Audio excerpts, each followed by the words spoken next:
ಬಿಟ್ಟು ಬಿಡದೆ ಸುರಿತಾ ಇದ್ದಂತ ಮಳೆ ಸದ್ಯಕ್ಕೆ ನಿಂತ್ಕೊಂಡಿದೆ. ಆದ್ರೆ ಮಳೆಯ ಸಂಕಷ್ಟ ನಿಲ್ತಾ ಇಲ್ಲ. ಇದರಿಂದ ಅನ್ನದಾತರು ಕಂಗಾಲಾಗಿದ್ದಾರೆ. ರೈತರ ಜಮೀನುಗಳಲ್ಲಿ ನಿರಂತರವಾಗಿ ನೀರು ಉಕ್ತಾ ಇದೆ. ಗೋವಿನ ಜೋಳದ ಜಮೀನುಗಳಲ್ಲಿ ಅಪಾರ ಪ್ರಮಾಣದಲ್ಲಿ ಮಳೆ ನೀರು ನಿಂತ್ಕೊಂಡಿದೆ. ರೈತರ ಜಮೀನುಗಳಲ್ಲಿ ನಿರಂತರವಾಗಿ ಉಕ್ಕುತ್ತಿದೆ ನೀರು. ಬಿಟ್ಟು ಬಿಡದಂಗೆ ಸುರಿದಂತ ಮಳೆ ಇದೆಲ್ಲದಕ್ಕೂ ಕೂಡ ಕಾರಣ. ಆದ್ರೆ ಮಳೆ ಸ್ವಲ್ಪ ಬಿಡುವನ್ನ ಕೊಟ್ಟಿದೆ. ಅದರ ಸಂಕಷ್ಟಗಳು ಮುಂದುವರಿತಾ ಇದೆ. ತೇವಾಂಶ ಹೆಚ್ಚಳದಿಂದ ಗೋವಿನ ಜೋಳ ಬೆಳೆ ಕೊಳಿತಾ ಇದೆ, ಕೊಡಿಯೋ ಸ್ಥಿತಿಗೆ ಹೋಗ್ತಾ ಇದೆ. ಭರ್ಜರಿ ಲಾಭದ ನಿರೀಕ್ಷೆಯಲ್ಲಿದ್ದಂಥ ರೈತರಿಗೆ ಮಳೆಯಿಂದ ಶಾಕ್ ಎದುರಾಗಿದೆ. ಗದಗ ಜಿಲ್ಲೆಯ ಶಿರುಂಜ ಗ್ರಾಮದಲ್ಲಿ ಗೋವಿನ ಜೋಳ ಸಂಪೂರ್ಣವಾಗಿ ಹಾನಿಯಾಗಿದೆ. 20 ದಿನಗಳಲ್ಲಿ ಈ ಗೋವಿನ ಜೋಳವನ್ನು ಕಟಾವು ಮಾಡಬೇಕಾಗಿತ್ತು. ಕೈಗೆ ಬಂದಂಥ ತುತ್ತು ಬಾಯಿಗೆ ಬರದಂತಾಗಿದೆ ಅಂತ ರೈತರು ಗೋಳಾಡ್ತಾ ಇದ್ದಾರೆ. ಎಕರೆಗೆ 30-40 ಸಾವಿರ ರೂಪಾಯಿ ಖರ್ಚು ಮಾಡಿದ್ದಾರೆ ಈ ಗೋವಿನ ಜೋಳ ಬೆಳೆಯೋದಕ್ಕೆ. 1 ಎಕರೆಗೆ ಎಲ್ಲವೂ ಕೂಡ ಸರ್ವನಾಶ ಆಗ್ತಾ ಇದೆ. 2 ವರ್ಷಗಳಿಂದ ಸಮಸ್ಯೆ ಅನುಭವಿಸ್ತಾ ಇದ್ದಾರೆ ರೈತರು. ನಿರಂತರವಾಗಿ ಹಿಂಗೆ ಆಗ್ತಾ ಇದೆ ನೋಡಿ. ಮೊಣಕಾಲುವರೆಗೂ ಕೂಡ ಜಮೀನಲ್ಲಿ ನೀರು ನಿಂತ್ಕೊಂಡಿರುವಂಥದ್ದು. ನೀರು ಇಂಗ್ತಾನೆ ಇಲ್ಲ. ಯಾಕಂದರೆ ನಿರಂತರವಾಗಿ ಸುರಿದಂಥ ಮಳೆ ಹಿನ್ನೆಲೆಯಲ್ಲಿ ಬಹಳಷ್ಟು ತೇವಾಂಶವಾಗಿಬಿಟ್ಟಿದೆ ಭೂಮಿ. ಇನ್ನು ಈ ಭಾಗದಲ್ಲಿ ಗದಗ ಜಿಲ್ಲೆಯ ಈ ಭಾಗದಲ್ಲಿ ಬಹುತೇಕವಾಗಿ ಬ್ಲ್ಯಾಕ್ ಸಾಯಿಲ್ ಇದೆ, ಕಪ್ಪು ಬಣ್ಣದ ಮಣ್ಣಿದೆ. ಸೊ ಹಾಗಾಗಿ ಬಹಳಷ್ಟು ತೇವಾಂಶ ಇರುತ್ತೆ. ಈ ಬಗ್ಗೆ ನಮ್ಮ ಪ್ರತಿನಿಧಿ ಸಂತೋಷ್ ಕೊಂಡೂರು ಪ್ರತ್ಯಕ್ಷ ವರದಿ ಕೊಟ್ಟಿದ್ದಾರೆ, ನೋಡೋಣ. ನಿರಂತರವಾಗಿ ಸುರಿದಂಥ ಮಳೆಯಿಂದಾಗಿ ರೈತರ ಬದುಕೆ ಈಗ ಮೂರಾಬಟ್ಟೆಯಾಗಿ ಹೋಗ್ಬಿಟ್ಟಿದೆ.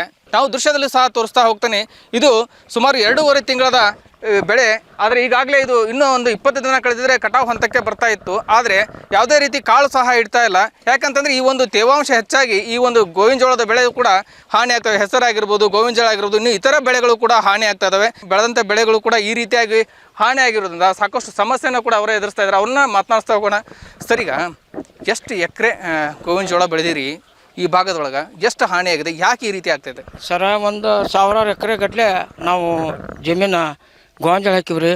ಅವು ಏನು ಇವು ಎಲ್ಲ ಎದಕ್ಕೂ ಬರ್ದಂಗೆ ಆಗಿಬಿಟ್ಟವು. ಬ್ಯಾಂಕಿಗೆ ಹೋದ್ರೆ ಸಾಲ ಕೊಡೋಂಗಿಲ್ಲ, ಮತ್ತು ರೈತರಿಗೆ ಏನು ಬೆಲೆ ಕೊಡೋಂಗಿಲ್ಲ.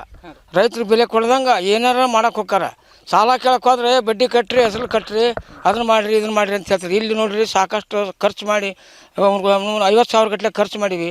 ಊರಿಗೆ ಹೊಲಕ್ಕೆ 50,000 ಸಾಲ ತಂದು ಮೂರು ಮಾಡ್ಕೊಂಡು ಇವತ್ತಿಗಾದ್ರೂ ಎಣ್ಣೆ ಕುಡಿಯೋದು, ಎಲ್ಲರೂ ರೂಲ್ ಹಾಕೊಂಡು ಸತ್ತು ಬಿಡೋದು, ಹೆಂಡ್ರ ಮಕ್ಕಳು ಬಿಟ್ಟು ಓಡಿ ಬಿಡೋದು. ಇದನ್ನು ಯಾರು ನಮ್ಮ ಗೌಡ್ರು ಬಂದಿಲ್ಲ, ಯಾವ ಸಾಲ ಸಂಬಂಧಿಕರ ಯಾರು ಇಲ್ಲದಂಗೆ ಆಗ್ಬಿಟ್ಟೈತಿ ಗುಡ್ಡದ ಏರಿಯಕ್ಕೆ. ಸರ ನಮ್ಮ ಶಾಸಕರು ಎಚ್ ಕೆ ಪಾಟೀಲ್ ಸಾಹೇಬ್ರು, ಸಂಸದರು ಬೊಮ್ಮಾಯಿ ಸರ. ಈ ಬೊಮ್ಮಾಯಿ ಸರನೂ ಬಂದಿಲ್ಲ ರೀ, ಇವರು ಬಂದಿಲ್ಲ. ಏನಾಗ್ಬಿಟ್ಟೈತೆ ಅಂತ ಸರ, ನಾವು ಸಾಲ ಮಾಡಿ ಮುಚ್ಕೊಳಕ್ಕೆ ಏನೇನ ಕಳುವು ಮಾಡೋ ಲೆಕ್ಕ, ಸಾಯ ಲೆಕ್ಕ ಆಗ್ಬಿಟ್ಟೈತೆ ರೀ ಸರ. ಇಲ್ಲಿ ಮಟ್ಟ ಆದ್ರೆ ಯಾರು ಬಂದಿಲ್ಲ ರೀ ಸರ. ಊರಾಗ ಎಲ್ಲ ಮನೆ ಸೋರಿದ್ವು, ಈ ಥರ ಹೊಲ್ದಾಗ ಎಲ್ಲ ನೀರು ನಿಂತೈತ್ರಿ ಸರ. ಈ ಥರ ಎಲ್ಲ ಕಾಳ ಸತಿಗೆ ಮೂಡಿಲ್ರಿ ಸರ. ಈ ಥರ ಆಗೈತೆ ನೋಡ್ರಿ ಸರ. ಇದ್ರ ಒಳಗೆ ಕಾಳ ಇಲ್ರಿ. ಈ ನೀರು ನಿಂತು ಎಲ್ಲ ಸಪುರಿ ಆಗಿ ಇದು ನಾಳೆ ಒಣಗ್ತಂದ್ರೆ ಇದು ಸಿಗಂಗಿಲ್ಲ ರೀ ಸರ್. ನಮ್ಗೆ 2,000-2,500 ಕೊಟ್ಟು ಬೀಜ ತಂದೀವ್ರಿ ಸರ. ನಾಳೆ ಮಾರಕ್ಕೆ ಹೋದ್ರೆ ಒಂದು 1,500 ರೂಪಾಯಿಗೆ ಸತಿಗೆ ನಮಗೆ ಕೇಳಂಗಿಲ್ಲ ರೀ ಸರ. ಯಾಕಂದ್ರೆ ಕಾಳು ಸಣ್ಣ ಆಗಿಬಿಟ್ಟಿರ್ತೈತೆ ರೀ. ಈ ನೀರಾಗೆಲ್ಲ ನಿಂತ್ಕೊಂಡ್ರಿ ಸರ. ಇಲ್ಲಿವರೆಗೆ ಆದ್ರೆ ನಮ್ಗೆ ಯಾರು ಬಂದು ಏನೂ ಕೇಳಿಯಲ್ರಿ ಸರ. ಸರ್ಕಾರದವ್ರಿಗೆ ಯಾರು ಕೇಳ್ಬೇಕು? ರೈತರು ನಮ್ಗೆ ಮುಂದೆ ಹೋಗೋದು ಹೆಂಗೆ ಗೊತ್ತ್ರಿ? ಅವರು ಯಾರು ಇಲೆಕ್ಷನ್ ಆರಿಸೋದ್ರು ನಮ್ಮ ಊರ ಕಡೆ ಬರಂಗಿಲ್ಲ, ಹಳ್ಳಿ ಕಡೆ ಯಾವ ರಾಜಕೀಯವರು ಬರಂಗಿಲ್ಲ ರೀ. ಓಟ್ ಇದ್ದಾಗ ಇಲೆಕ್ಷನ್ ಅಂತ ಬರ್ತಾರೆ, ಓಟ್ ಹಾಕಂತಾರೆ, ಹಾಕಿ ತಿಂತಾರೆ, ಹೋಗ್ಬಿಡ್ತಾರೆ ಸರ್. ಹೊಳ್ಳಿ ನಮ್ಮ ಊರಾಗ ನೋಡಂಗಿಲ್ಲ ಹೊಳ್ಳಿ ಯಾರು. ನಾವು ಯಾರಂತ ಎಲ್ಲಿಂದ ಹೋಗ್ಬೇಕು? ನಮ್ಗೆ ಹೆಂಗೆ ಗೊತ್ತು? ರೈತರಿಗೆ ಬಂದ್ರೆ ಹಿಂಗೈತೆ ಪೈ ಹಾಳಾಗಿದೆ ನಿಮ್ಮದು ನೋಡಿದ್ರೆ ಗೊತ್ತಾಗೈತೆ. ಅವ್ರು ಬರಂಗಲ್ಲ ರೀ, ಏನು ನೋಡ್ತಾರೆ ಅವರು? ಎಸ್, ಇದೆಲ್ಲವೂ ಕೂಡ ರೈತರ ಮಾತಾಗಿರುವಂಥದ್ದು. ಸಂತೋಷ್ ಕೊಂಡೂರು, ನ್ಯೂಸ್ 18 ಗದಗ.